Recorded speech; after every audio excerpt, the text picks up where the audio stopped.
विनयावली। हे राम जी, जिस पर आप प्रसन्न हो गए वही सच्चा पुण्यात्मा है और वही पवित्र है। वेश्या पिंगला, गीत जटायु और बहेलिया वाल्मीकि जो परम धाम वैकुंठ को चले गए, उन्होंने कब प्रयाग में जाकर तप किया और कब कंडों की आग में जलकर मरे। राजा नरक कभी वेदोक्त मार्ग से नहीं डिगा था, किंतु संसार जानता है उसने कितने दुख भोगे। गिरगिट की योनि पाकर हजारों वर्ष कुएं में पड़ा सड़ता रहा, और वह हाथी कहां का दीक्षित था जिसके एक बार याद करते ही आप अपने वाहन गरुड़ को छोड़कर सुदर्शन चक्र लिए दौड़े आए। देवता, मुनि और ब्राह्मणों के ऊंचे कुल को छोड़कर आपने गोकुल में एक गोप नंद जी के घर में जन्म लिया। कौरवपति राजा दुर्योधन के ऐश्वर्य को ठुकराकर आपने दीन विदुर के घर जाकर साग भाजी का भोजन किया। भगवान अपने अनन्य प्रेमी भक्तों के साथ बहुत भला मानते हैं। इस अनन्य प्रेम भक्ति की रीत कुछ कुछ आपने अर्जुन को बताई थी। हे तुलसीदास, श्री राम जी तो सरल, स्वाभाविक, विशुद्ध प्रेम के अधीन हैं। दूसरे जितने साधन हैं वे ऐसे हैं जैसे पानी की चिकनाई। पानी पड़ने पर थोड़ी देर के लिए शरीर चिकना सा मालूम होता है, पर सूखने पर फिर ज्यों का त्यों रूखा हो जाता है।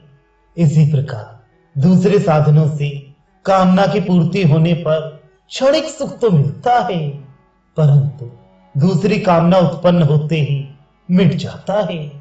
जब अनेक दुष्टों को परम गति दी है, तो आप मुझ तरीके दुष्टों को हठपूर्वक परम पद क्यों नहीं देते? कोई भी पापी कैसे ही आपका नाम लेता हो, सुनते ही आप बड़े आदर के साथ उसे आगे होकर अपनी गोद में ले लेते हैं। फिर मेरे ही लिए ऐसा क्यों नहीं करते? अजामिल को यमदूतों ने अपने मन में पापों की खान समझ तमक कर भय दिखाते हुए उसे कष्ट दिया, किंतु आपने उसे मरते समय धोखे से नारायण नाम लेने पर ही उनके हाथ से छुड़ा लिया। यमदूत हाथ मलते और क्रोध के मारे दांत पीसते हुए खाली हाथ ही लौट गए। गौतम की स्त्री अहल्या, गजराज, गीध जटायु, वृक्ष अमलार्जुन और बंदर सुग्रीव आदि कैसे थे सो नाथ को अच्छी तरह मालूम है, परंतु जब उन सबका काम पड़ा तब आप संत समाज को भी छोड़कर उनकी सहायता के लिए वहां से चल दिए। आज भी इस आपके दरवाजे पर ऐसों का ही अधिक आदर है, और न जाने कितने पापी नित्य पवित्र बनाए जाते हैं। ऐसा होते हुए भी अब तक मेरी सुनाई क्यों नहीं हुई? क्या मैं कम पापी हूं? संसार में जितने दुष्ट हुए हैं और होंगे वे सब तो मेरे पसंगे में भी पूरे ना होंगे। अब तक तो मैं आपके कर्तव्य की ओर टक लगाए देख रहा था, बाट देखता था कि मेरा भी उद्धार कभी कर देंगे, परंतु आपने इधर कोई ध्यान नहीं दिया।